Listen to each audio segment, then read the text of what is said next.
The Doctor, or Herman Carter, is part of the Spark of Madness chapter in Dead by Daylight. He is an insane killer that can spread his madness to others. His killer ability is called Carter's Spark. It gives the Doctor 2 modes that he can switch between. The first mode is called Punishment Mode.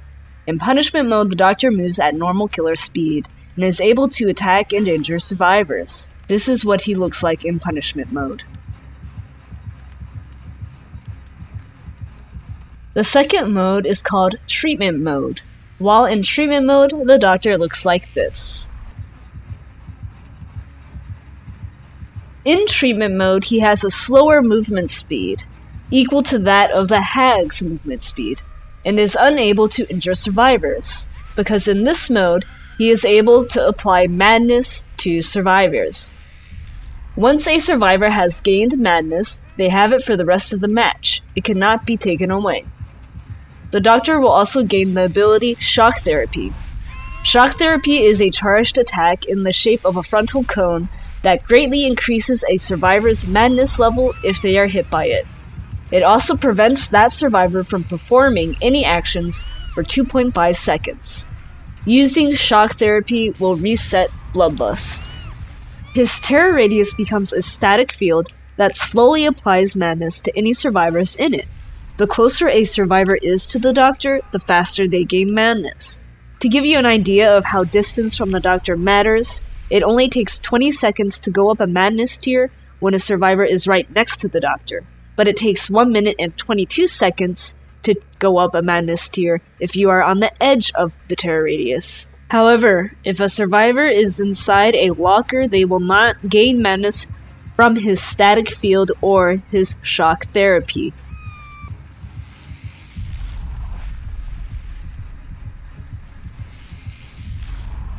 So how exactly does this madness mechanic work? Well, madness is a debuff applied to survivors, indicated by this brain symbol. You know how close you are to reaching the next tier of madness by looking at how full the gray outer circle is on the symbol. So if the circle is almost filled up all the way, you are about to go into the next tier of madness. If the circle is not filled in at all, then you are at the lowest possible madness point you can be. Each tier of madness adds an additional effect to the survivor. The only tier of madness a survivor can lose completely is Madness 3. Both Madness 1 and Madness 2 cannot be removed. So once you go Madness 1, you can never get rid of it. Once you hit Madness 2, you can never go back down to Madness 1. Your Madness tier is indicated by these arrows on the brain symbol. A survivor's madness is also displayed by the profiles in the bottom left. The more staticky it is around a survivor's profile, the more madness they have. Now I will go over the effects of each tier of madness. Madness 1 causes survivors to scream and reveals their location to the Doctor. Skill checks have a 33% chance to appear in a random location on the screen. Madness 2. When a survivor enters Madness 2, they will scream and reveal their location to the Doctor. Additionally, they will occasionally see hallucinations of the Doctor that appear and disappear randomly. The Doctor is able to see these hallucinations as well. Skill checks will also have a 66% chance to randomly appear anywhere on the screen. And finally, Madness 3. When a survivor enters Madness 3, they will scream and reveal their location. Plus, the Doctor can now see the aura of the hallucinations of the affected survivor. Survivors will also occasionally scream, revealing their location to the Doctor every time. Skill checks have a 100% chance of appearing in a random location on the screen.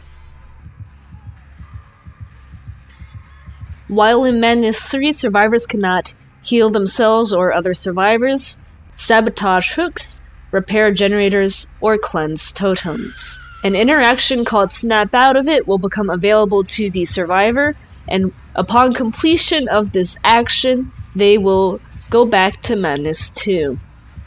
Snap Out of It has skill checks that pop up in random areas. Missing any skill check resets the progress of Snap Out of It and causes the survivor to scream and reveal their location to the Doctor. If a survivor stops snapping out of it, the progress will be reset to 0. It takes about 12 seconds to snap out of it, and once a survivor has snapped out of it, their madness is reset to madness 2 with an empty circle. It is important to note that snap out of it is considered a form of healing, so perks like Botany Knowledge and Nurse's Calling work on it, as well as status effects such as Mangled. Other perks that increase snap out of its speed include Leader, Resilience, Prove Thyself, and Spine Chill. Other killer perks that work on snap out of it would be Thanatophobia and Dying Light. Anything that affects healing speed will affect snap out of its speed. Additionally, there is one Doctor add-on that will add 2 seconds to the snap out of its speed. Now his unique perks. The Doctor's 3 unique perks are Overwhelming Presence, Monitor and Abuse, and Overcharge. These are unlocked at levels 5, 10, and 15, while the teachable versions of these perks are unlocked at levels 30, 35, and 40. Overwhelming Presence. Survivors within your terror radius suffer from inefficiency. Affected survivors' consumption rates are increased by 80, 90, or 100%. Monitor and Abuse. While in chase, your terror radius is increased by 6, 7, or 8 meters. Otherwise, your terror radius is decreased by 6, 7, or 8 meters, and your field of view is slightly, moderately, or considerably increased. And last, Overcharge. When you kick a generator, it becomes overcharged. The next survivor to interact with that generator is faced with a moderately, considerably, or tremendously difficult skill check. Failing the skill check results in an additional 3, 4, or 5% generator regression. So how can you tell the killer has these perks? And are they useful to killers at all? Well, Overwhelming Presence is a good perk to use if the survivors are bringing items.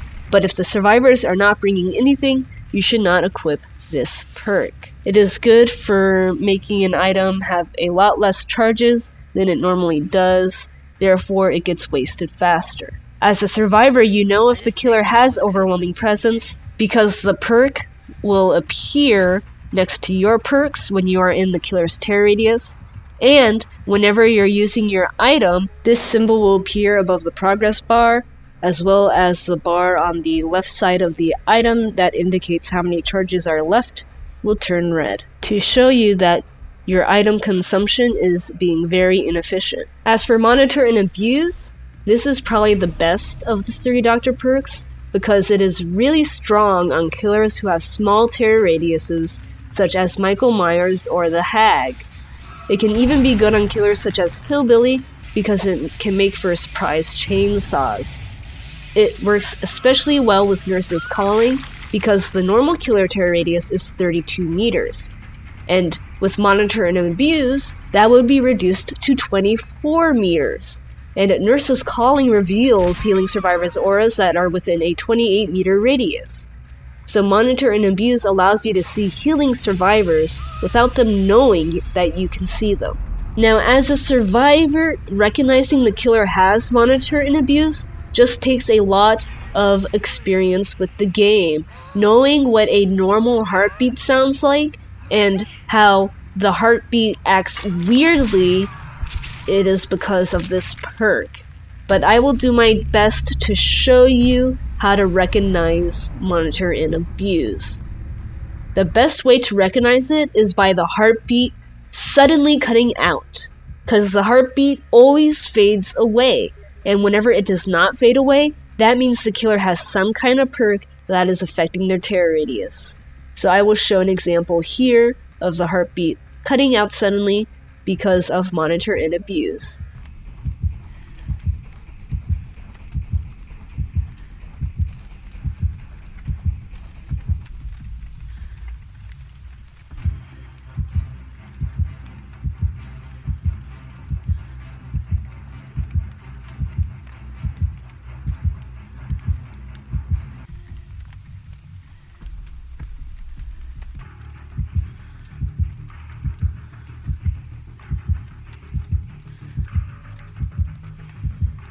I know monitor and abuse is a little complicated in explaining how to recognize it, but I hope this has helped you understand. As for the last perk, Overcharge, it is a decent perk that can help you know which generator survivors are currently working on, and pairing Unnerving Presence with Overcharge can increase its effectiveness by making that small skill check even smaller. Keep in mind that survivors can still hit the skill check even though it is small, so you still have to make sure to regularly check generators if you are not chasing someone. Do not just kick a generator with Overcharge and assume that it will blow up when a survivor starts working on it. And as a survivor, if you're playing against a killer with Overcharge, you just have to prepare yourself for hitting that small skill check and do your best to try and hit it. Do not one-tap a generator because Overcharge will still go off even if you immediately get off the generator, and do not be scared to touch a generator just because the killer has Overcharge. Sometimes the killer may be preoccupied elsewhere, so even if you blow up the Overcharge skill check, they will not come back. A good perk to counter Overcharge is Technician, because if you miss the skill check, there's a 50% chance it will not alert the killer. Add-ons. So the Doctor has 3 types of add-ons, and these are Madness add-ons, Shock Therapy add-ons, and Range add-ons. You do not need to memorize the names of all the add-ons, you just need to know what they do, so that way if you are facing a Doctor with these add-ons, you can recognize that he is using them and not be tricked by his deviousness. And it is also important to know what add-ons he may have, because it will change how you choose to run from the Doctor. Each Madness add-on has a name associated with its effect, as well as a name associated with rarity. For example, all the common add-ons are Class 1, Uncommon are Class 2, Rare are Class 3, and Very Rare are Carter's Notes. So if you see this first add-on here, it's an Order Class 1 add-on, which means it does whatever effect is associated with order, and it is a common add-on because it has the Class 1 phrase. So let's see what each of these add-ons do. Starting off with the Order add-on that I mentioned earlier, what Order does is it increases the madness inflicted by the static field by 10, 15, or 25%, and is affected by the Tinkerer perk. Broken pallets may appear to be replaced with illusionary pallets that persist until approached by the survivor. These illusionary pallets can appear upright or thrown down, and the survivor cannot see any parts of the broken pallet. The Doctor sees the aura of illusionary pallets, so he knows which ones are fake and which are real. At Common, it only affects Madness 3, at Uncommon, it affects Madness 2 and 3, and then at Very Rare, it is all Madness tiers. After that, we have the Calm add-ons, and these slightly, moderately, or considerably increase terror radius in treatment mode, and slightly, moderately, and considerably decrease terror radius in punishment mode. If the survivor passes through the killer's terror radius, the terror radius will then have a considerable or tremendous chance to play as if the survivor was on the edge of the killer's terror radius for a duration of 15 or 20 seconds. For survivors in Madness 2 or higher.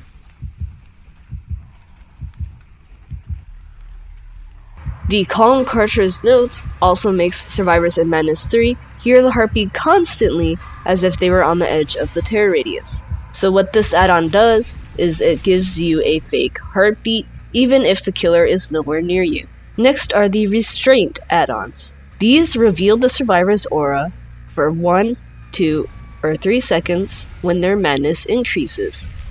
It also increases the duration of illusionary doctors slightly or moderately, moderately or considerably, considerably or tremendously, for survivors in Madness 2 and above. It also gives him the ability to see the aura of these illusionary doctors in Madness 2, so it is no longer a Madness 3 exclusive effect.